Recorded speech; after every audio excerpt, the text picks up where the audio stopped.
Welcome to the Non-Essential Podcast. I'm Steve Gibson. I'm Ben Matlock. Good night, everybody. See ya.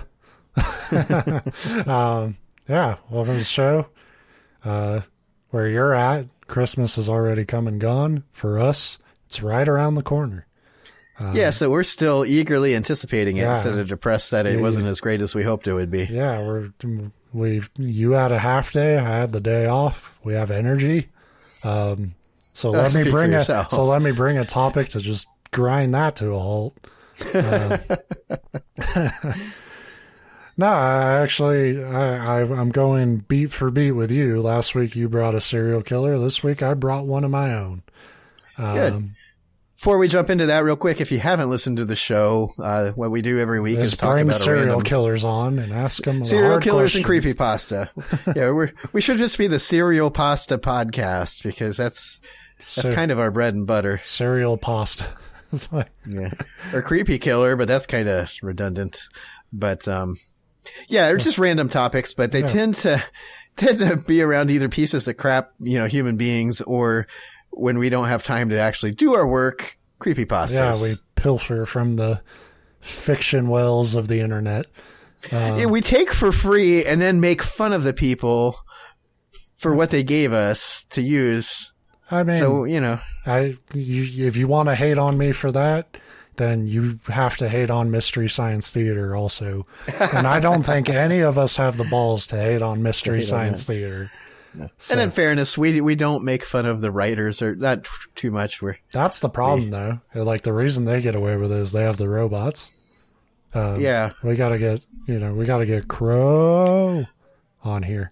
I'm gonna make a sock puppet, even though this is an audio only podcast. So to everybody else, it'll still just be me talking.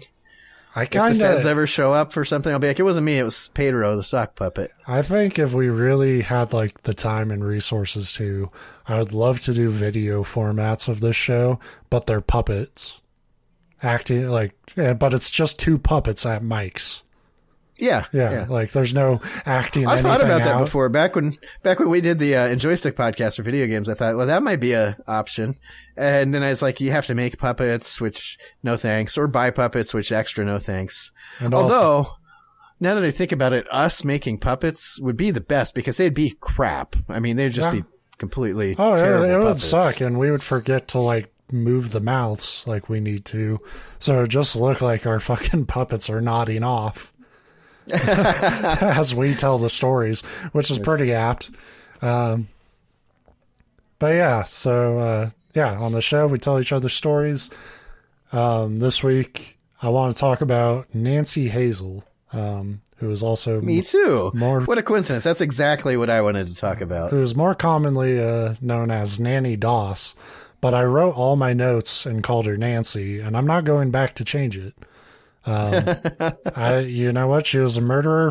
Fuck her nickname. You're Nancy now. So Nancy Hazel was born in Blue Mountain, Alabama on November 4th, 1905. And I've never liked towns named after mountains because it's like, to me, it's like you weren't born in Blue Mountain. You were born on Blue Mountain. Yeah. Also, that's such a generic mountain name, just Blue Mountain. I mean, it's Alabama, so you work with what you got. but it's like goblins are born in Blue Mountain. Dwarves, yeah. Then again, Nancy turns out to be a real piece of shit, so maybe she was born in the dark depths of Blue Mountain. She was born to a family of farmers. They were all sort of abstained from school so they could work around the house and tend the farm. When she was 7, Nancy hit her head while riding a train. The train suddenly stopped and she hit her head on a metal bar on the seat in front of her. Probably why Which was hilarious. The whole family laughed. Everybody, look at Nancy, you klutz.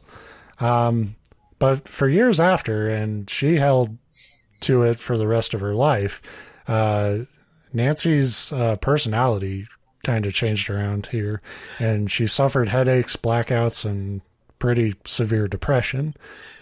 That's very possible because the frontal lobe right there, that's exactly where that controls like your emotions and that kind of stuff. Yeah. We've talked about Phineas Gage and some of those other cases on the show before. And she was 7, so like, it's not like her skull was like, perfectly formed. And we see it with adult football players that like, even they're like not hitting their head nearly as hard. You hit the back of your brain, it kills you. You hit the front of your brain, it turns you into a serial killer. So just like maybe protect your head. Although I was going to ask, how suddenly can a train actually stop?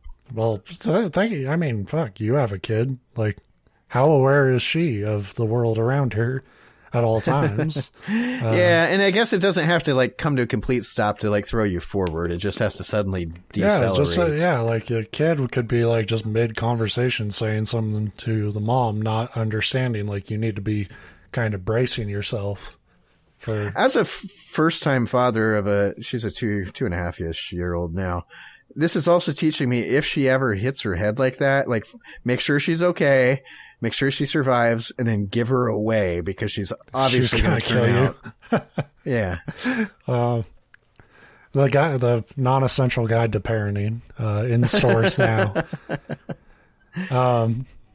Into her teenage years, Nancy dreamed of an idyllic life with a husband. She would read her mother's romance novels, so just filling her head with a bunch of fucking nonsense.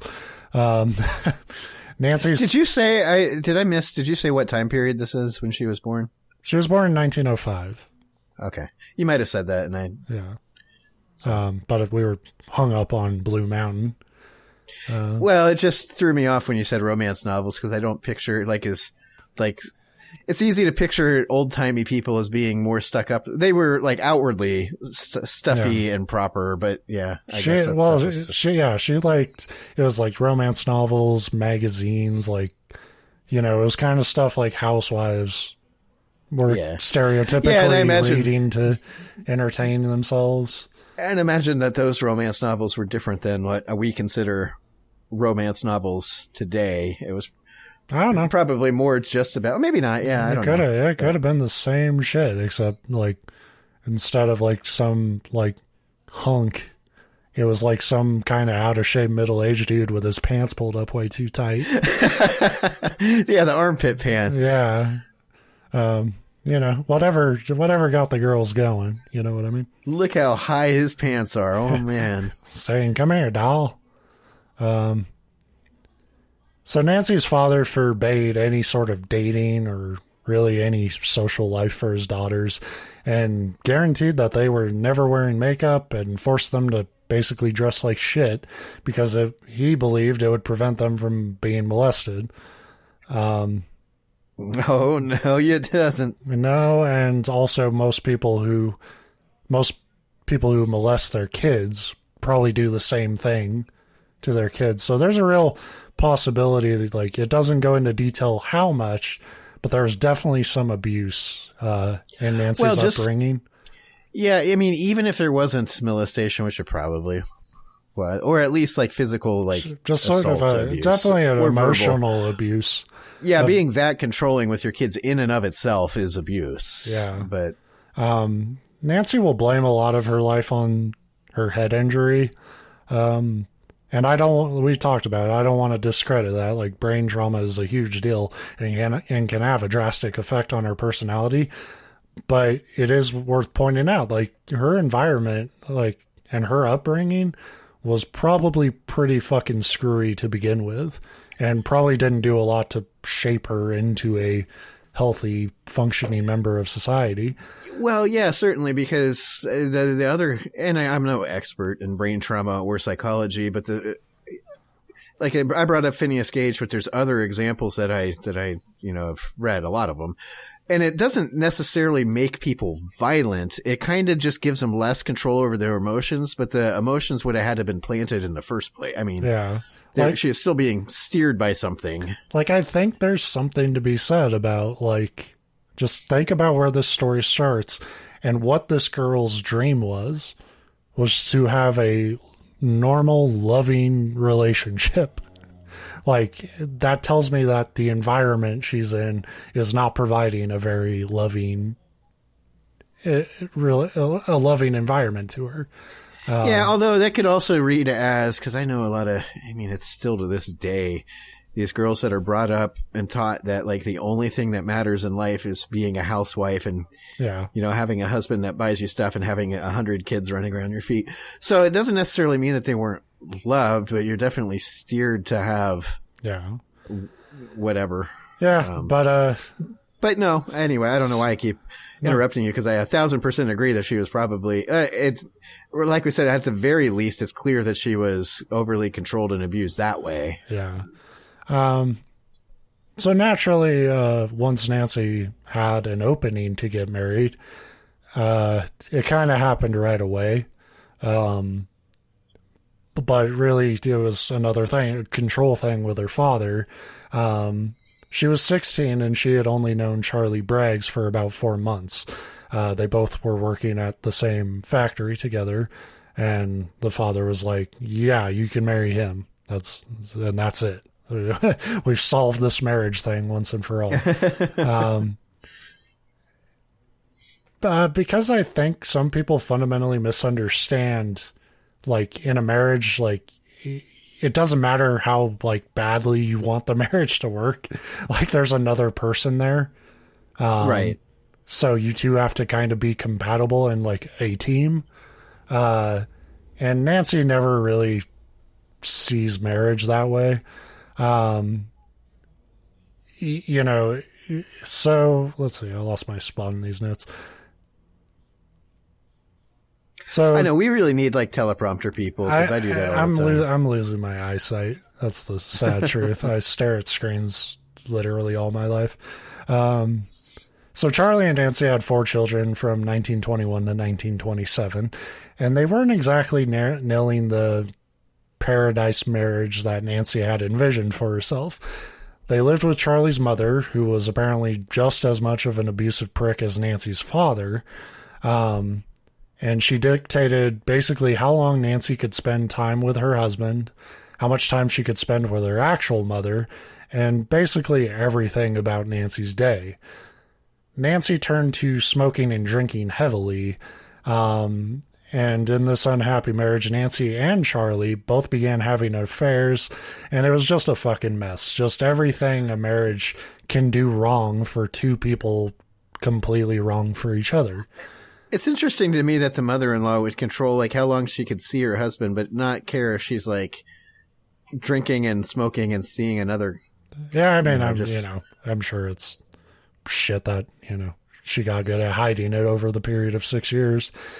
Two of their 4 children died during their marriage, supposedly of food poisoning. After that, wink, take note, audience. Maybe a pattern. After that, Charlie took their firstborn daughter and left their newborn, a girl named Florine, with Nancy. Charlie's mother died around this time as well, but she was old, so people probably didn't think too much of her dying. Charlie brought their firstborn daughter back, a girl named Melvina. These are weird names, even for 1927, but here we are. He brought Melvina back because he found a new woman who had a kid of her own, and he's kind of a piece of shit, so he just sort of was like, hey, take the kid back. I don't need it anymore. It's really weird because when he left, Charlie has always maintained that he left Nancy because he was actually frightened of her. So you made your kid go back to a psychopath.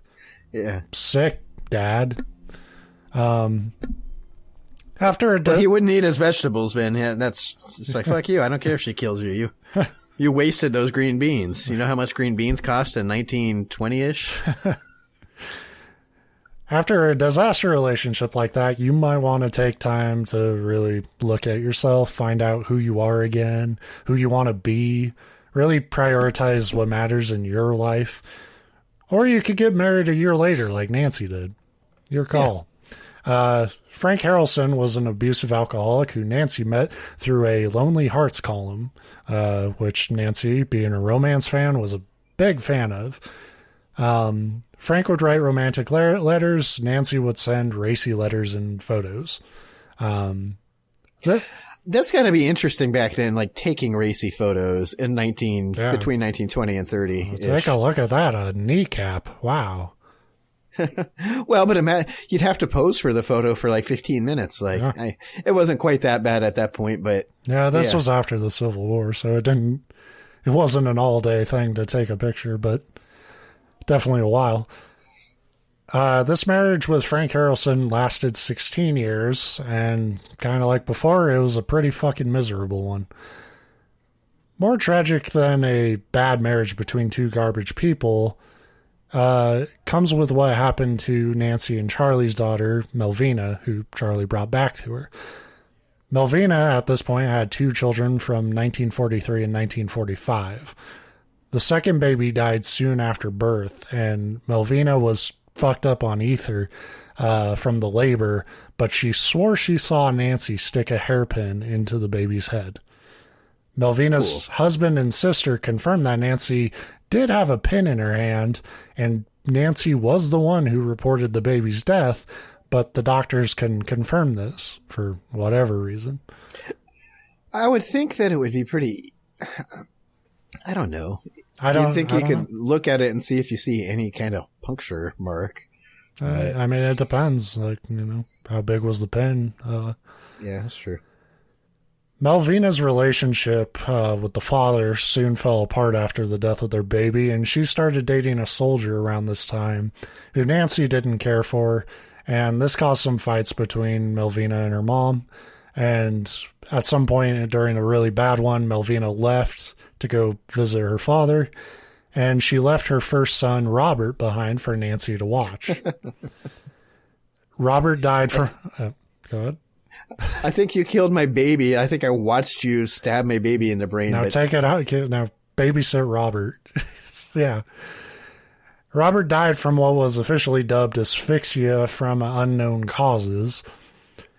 But Nancy would pocket $500 in life insurance she had taken out for the kid 2 months later. How much to kill your grandson, listeners? Write in. Let us know.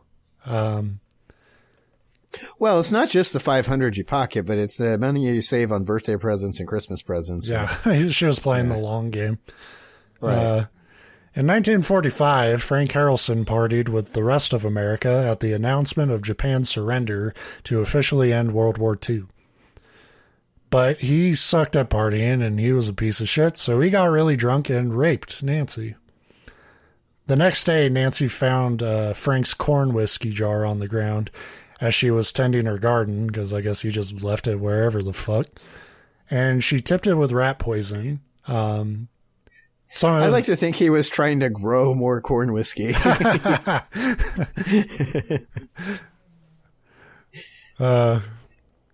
So she tipped it with rat poison with she tipped it with rat poison, and Frank would be dead by that evening.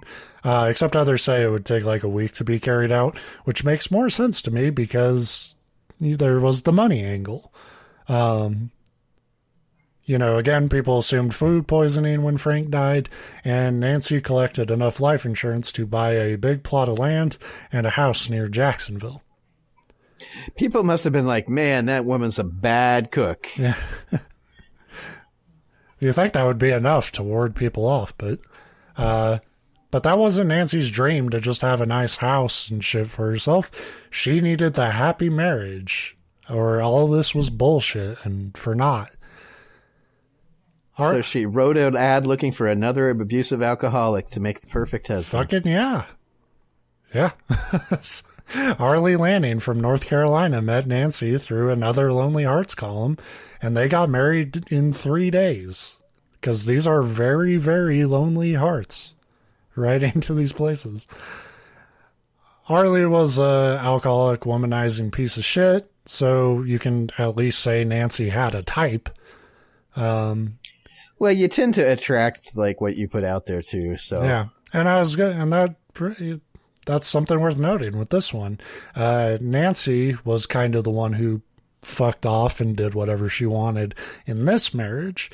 When she was home, she would play the doting wife, But when she was gone, she was doing whatever the fuck she wanted, and Arlie never really knew what she was up to.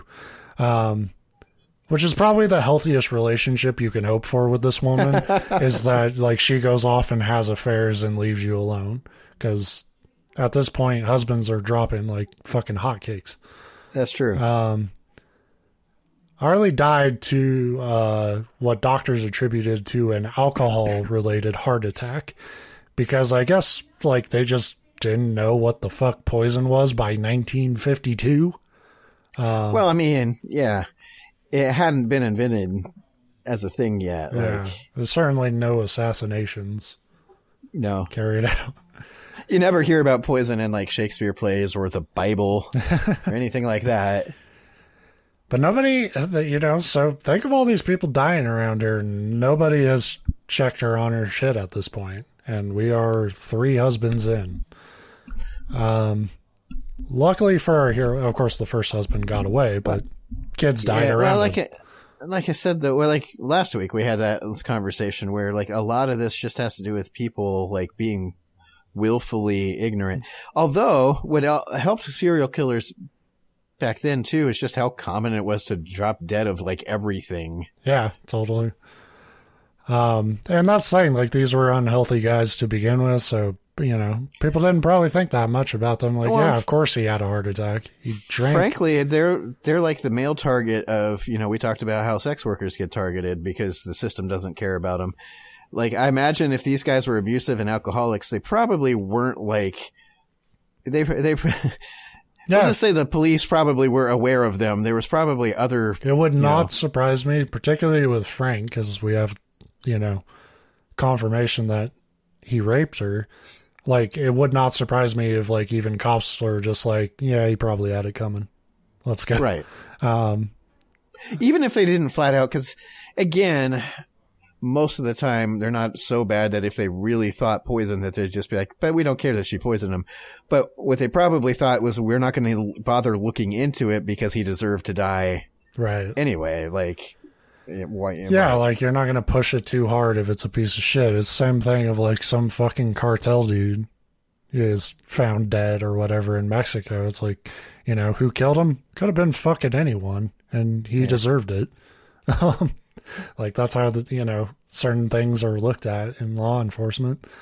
Luckily... Well, down there you got the added benefit that if you start to poke around at who did it, then you're going to get murdered. Too. Yeah, usually it's like, who did it? Well, the police did it. Yeah, at some point. So Arlie died, but luckily for our hero, she would find the strength to love again. Through a newspaper column, I hope. It doesn't say on this one, but Richard Morton was also a womanizing piece of shit, although notably not an alcoholic. He makes pretty good salt, though. I use his table salt. Yeah, I'm glad he did something with his life before Nancy got to him. So he was a womanizing piece of shit. He carried out affairs and stuff when he was married to Nancy, which would have bothered Nancy, the same as it had in her past marriages, despite the fact that she was cheating all the time, too. Except at this time, Nancy's mother was struggling. Nancy's mom needed a caretaker after she broke her hip in 1953, and her father had passed away by this point. So Nancy agreed to take care of her, and then her mom died a few months later. Again, she was elderly, so you would probably, not think about it too much. But then when Nancy's sister met with her, she died suddenly too. Now that she had settled her family business, she could deal with her latest cheating husband, and Richard Morton died right around this same time. Huh. Nancy... everybody was like, man, this poor woman, let's buy her stuff. Yeah, and she was just fucking... Every time, she was just getting a life insurance check. Nancy would marry again. A fucking again, dude. Samuel Doss from Tulsa... was not drunk, and he was not physically abusive, so, 5 times the charm, maybe? No. because Samuel Doss was also a fucking asshole and told Nancy that she could only read magazines or watch television shows that were for educational purposes. And the one time I will agree with Nancy on anything is like, go fuck yourself. I never tell me how to spend my free time. Like, I don't know, honey. You seem awful dumb. You better watch some educational stuff. Yeah. Which, hey, maybe, but I have a right to be dumb. Right. But, you know, where I differ is I just wouldn't marry someone like that. Nancy kind of had a thing where she only knew how to deal with relationships one way. She poisoned a prune cake, which kind of... Come on, that's fucking, like a double... Yeah. Yeah, that's... I was like, that's a prune cake? evil. Like, what the fuck? And on the flip side, now I don't really feel sorry for him. What the fuck are you doing eating a prune cake? Yeah. You should have taken one look at that and been like, no. To be fair, if you're the fucking la-di-da snooty bitch who would tell somebody you can't watch that, like, you know, you're probably the type of asshole who does eat prune cake and, you know, probably smells your own farts. Yeah, maybe prune cake wasn't a thing until, like, this guy demanded she makes. Yeah. She's like... She probably didn't even mean to poison this one. She was like, I've never made a prune cake before, but I'll try. That's the thing. Like, at the end, when they're putting her to her death or whatever, she's going to say, I swear I didn't poison him. It was eat fucking prune cake. It will kill you. There's no way to make this that isn't poisonous. It's going to make you shit yourself to death. I couldn't help it. So Samuel spent a month recovering in the hospital from his poisoned prune cake. But like you said, it's prune cake, so I just sort of assumed all the poison slides right out of you. That's maybe why he survived. He probably recovered because it just evacuated. But after his discharge a few days later, poison-laced coffee would finish the job. This time, somebody was finally like, this absolutely seems like poison. The doctor who had treated Samuel knew something was up, but needed proof. So he took a sip of coffee. Yeah, I knew it. Just as a intervention, I don't know if have you watched Hateful Eight? Yeah, I love that movie. Yeah, I just watched it yesterday, and so yeah, that's exactly what I pictured when you made that sound with the poison coffee. Like, it kind of slipped my mind for a second, but. Yeah. So a little bit of spoiler alert there. I need to rewatch it. I think that movie's great. So he needed to convince Nancy, who was lined up to get 2 more life insurance policies from Samuel's death, to let him do an autopsy. He explained that this would help save lives, and he had no idea it absolutely would. Good point. Yeah, but I don't know why she agreed to it. Maybe she had just poisoned so many people at this point over the years that she thought it was genuinely untraceable. But she went along with it. And they found a fuck ton of arsenic and immediately arrested her. I guess, though, that's your best play, is that you hope that whoever does the autopsy can't find it or is inept, because if you say no... Although, you can play the no like it's a religious thing. I was going to say, like, hey, you know, I think it was really just sort of like, I'm fine. It's not clear how many of the murders she confessed to, because she didn't admit to the murders of her mother, sister, or grandson, but she probably fucking did them. But she did immediately confess to the murder of 4 of her 5 husbands, Charlie being the only one who rightfully got the fuck out of Dodge. I'm still surprised she didn't just, like, send him a fruitcake or something for Christmas. And he wouldn't eat it. That's one thing I'll say about Charlie. He was like, after 6 years, I know she'll kill me. As authorities... He's the one that got away. As authorities exhumed Nancy's previous victims, it was the same story. Arsenic that she was using to spike food and drinks with. Nancy blamed her murders on her original brain injury, and despite some versions saying she only killed her husbands, authorities think she probably killed as many as 12 people, most being related to her in some way. Yeah, it sounds like what it was is that everybody that became an inconvenience in any way, she just...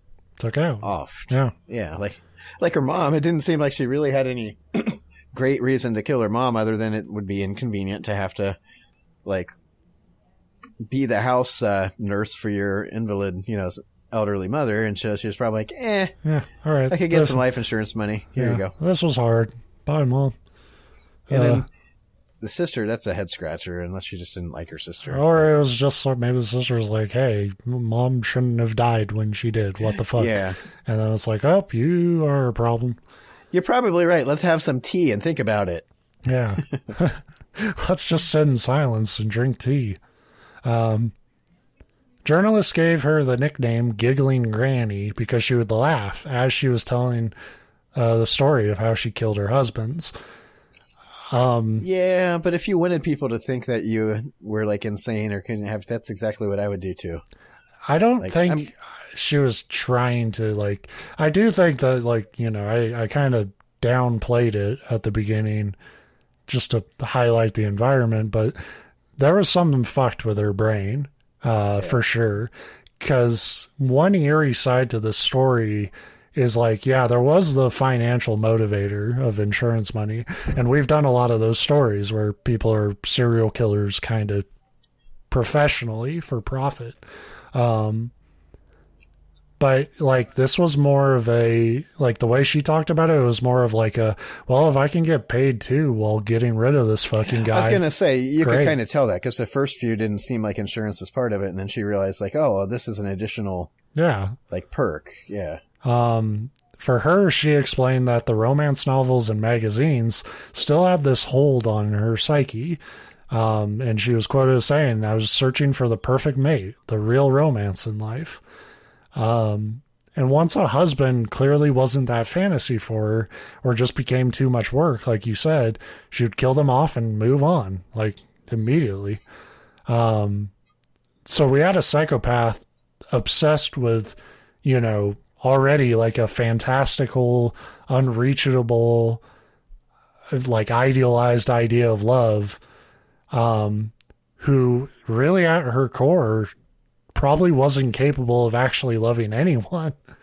Or even if I think that part of that issue could be one of the, like I said, I kind of was talking about at the beginning with the frontal lobe injuries. It basically removes your brakes. Right. And how many times in life do we get mad at somebody, even somebody we love, but you're like, well, I'm not going to ever hit this person because that's wrong. But if you all of a sudden don't have that, I shouldn't do this because it's wrong. It's interesting that hers wasn't I'm going to hit him though. It's like, maybe I should poison him. And then the little devil that's supposed to pop up no, don't do that. It's just that sounds fucking fun. Yeah. Take out some life insurance too. Well, that's what I mean. It very well could be that. Yeah. That's what I mean is I was I think for her love was something, and I think this is a philosophical thing in our society where a lot of people want to be in relationships and stuff, but it's about making them feel better, to be in a marriage and say you're married. But like I said at the beginning, a healthy relationship is it's being part of a team. It's not something you get and that you own and it's all you. Yeah, that's where it gets creepy to me is these people that make it their identity. And it's not just marriage, but there's a lot of things. Yeah. And that's where it gets unhealthy too, because if anything threatens that identity, it can either lead to violence like this case or just a mental breakdown on your case or depression but we do live in a society that since then and beyond, a lot of it's set up to drill into you that is your only purpose in life. It's the one goal is to be, especially for women, it's the one goal is to be the happy little housewife and, the leave it to beaver-ish, ideal. And it's that's. Yeah. And I think, this is an extreme version of that mentality, that societal pressure to conform to a certain relationship outlook. In the hands of somebody who mentally is too damaged to cope with that. And it's why it's so easy for her to just, okay, this marriage pissed me off just enough. I'm going to kill him. Yeah, but it's clearly more to, well, I guess not clearly, because like you said, it's not 100% proven. Although I don't know why they wouldn't do autopsies on them. Like the grandkids and stuff. Because that wouldn't necessarily fit that. Unless I guess if the kid's not acting the way that she pictured perfect housewifey, family life kid to act, I could see that, where it's like, yeah, or like you say, like just spoiler alert, trouble. No kid acts like that because they're kids. Right. Yeah, Nannie Doss or Nancy Hazel or the Giggling Grandma, whatever you want to call her. They were so fucking bad at serial killer names. There's a lot more for her, and probably some are better. But those are the popular ones I could find. She would die in prison in 1964. So, the end. Yeah, I was trying to think of something funny to add to that, but there's really not. Just she's dead. Although that means she died at 59. That's not that old. No, she. Did I do that right? Yeah, I think that's right. You said 1905 as she was born, right? I closed my notes and I refused to open them again. Open them back up. So, but yeah, around then. So 59, 60. Yeah, so not real old. Not real old, but she didn't seem like the healthiest person. Yeah, no, and also in the 50s and 60s, even now. But you look at how they treat prisoners with a pandemic, where it's like, you're in prison though. At that time, if you were in prison, it was basically yeah. You literally spend half your day in a puddle of your own piss that, oh, it's weird, you got sick and died. How did that happen? So yeah, I guess that's probably not a huge surprise either. But so yeah, arsenic. But well, arsenic, really cool. Yeah. If you don't like family members or neighbors or whatever, it's completely untraceable up to your 13th murder. Stop at 12. If you want to get someone out of your life, nothing does it better than arsenic. That used to play on the radio during the talkies. Yeah, I wrote it. No, wait, talkies were movies. Yeah. I like to think there was competing brands of arsenic too. Yeah. Where does a person get a reliable supply to arsenic as she moved around the country? Because it wasn't like she had an arsenic dealer. It was like rat poison and shit. That's true. That was the common thing with her stuff. But then again, that shows you everybody's like, this poor woman, her family keep dying of food poisoning, and she buys a lot of rat poisoning. Well, that's where the food gets poisoned from. Rodents. Well, that's true. It could be it's the plague. The black plague follows me around everywhere I go. So yeah, that's Nancy's story. That's the story I brought. I'm out of stories. I'm a little disappointed because having just watched Hateful Eight and just started American Gangster, although I think I've seen that one before. I can't remember. Is that the one with Denzel Washington? Yeah. I was really hoping it would be a cowboy western one, just because of the Hateful Eight. Yeah. It would be better if everyone had a cowboy hat on and just did the same Maybe movie. They did. It didn't specifically say that the Giggling Granny wasn't also a cowboy. Giggling Granny sounds like a Red Dead character. For sure. It really does. One that I would have got sick of immediately and just shot, and then found out that I just locked myself out of a really cool storyline. Yeah. But yeah, that's I think that's it. That's the show. That's all I got. That's all I want to give. We'll give more next week. We're givers. How many times can I say give before it gets really creepy? And people be like, whatever you're giving, I don't want. I'll give you a few more chances to say it. Just give me a chance,